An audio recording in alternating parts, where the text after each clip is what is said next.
为什么赵露思越火越能圈粉？深挖善行，展现出懂流量应有的样子。98年女演员赵露思用行动打破质疑，从收购600吨滞销苹果带动全村收入，到捐赠演唱会100万收益，再到长期资助山区儿童，她的公益不是作秀，而是持续投入。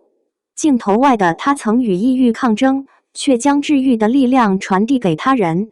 真实比完美更打动人。她的故事提醒我们，喧嚣背后是实实在在的改变与村民的笑脸。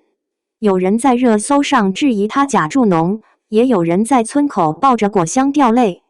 这位98年出生的女演员赵露思，最近一次争议把她推到了放大镜下一瓶苹果汁，背后藏着一个村庄的命运。她到底是不是作秀？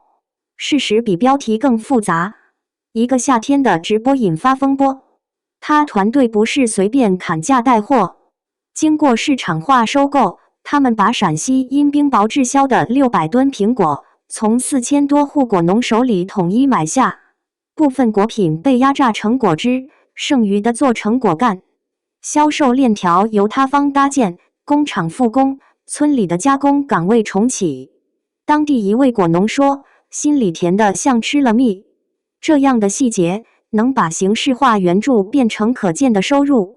媒体也报道过，相关举措得到了官方媒体点赞，形成了口碑而不是单次声浪。他的善举并不止于此。宜宾的红糖燕窝卷在他推荐后爆单，工厂临时召回30多名村民上岗，一次带货带动了一个村子的一周收入。他在音乐场上被指抢热度，回报社会的方式是把2场演唱会的全部收益捐成了教育与流浪动物救助基金，达到上百万元。这样做既回应了质疑，也把跨界变成了长期投入。镜头外的他并不总是笑脸迎人。到2024年底，他曾因重度抑郁不得不停工，体重一度跌到73.8斤，伴随有说话困难和头晕症状。病情被他低调处理，但复出后他并没有把这段经历藏起来，他把被治愈的力量投向他人。他私信陪伴过被家暴的受害者，鼓励对方找回自己。他长期资助山区儿童，直到商家偶然提到才被外界知道。粉丝严厉的温柔画面也源自生活里的细碎善意，在直播里对小朋友蹲下，用手表拍照留影。这样的小动作被称为暖到心里的瞬间。演艺路上，他也没走捷径，没有专业出身的标签成了他钻研角色的动力。为了一部古装剧，他挤时间学潜水、学舞蹈，水下镜头多以真功夫完成。拍摄分离戏时，他全身心带入，把底层女性的无奈刻进表情。他自述过，每个角色都像一座岛，需要认真探访。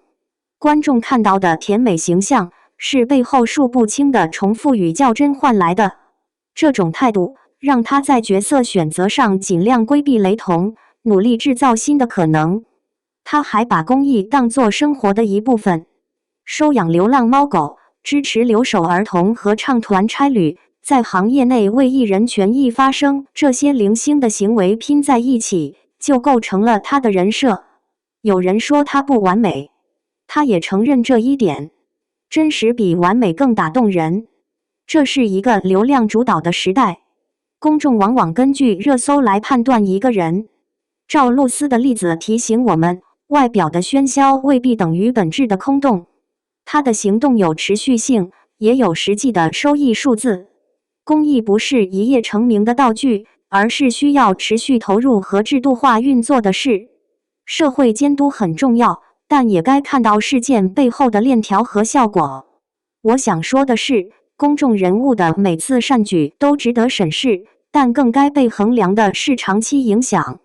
一个人可以犯错，但也可以把错误变成行动力。你会因为一条热搜就否定一个人的努力吗？还是愿意去看那份成绩单，那份数据，那张村民的笑脸？欢迎在评论里说说，你是先被角色圈粉，还是先被他的这些小事打动？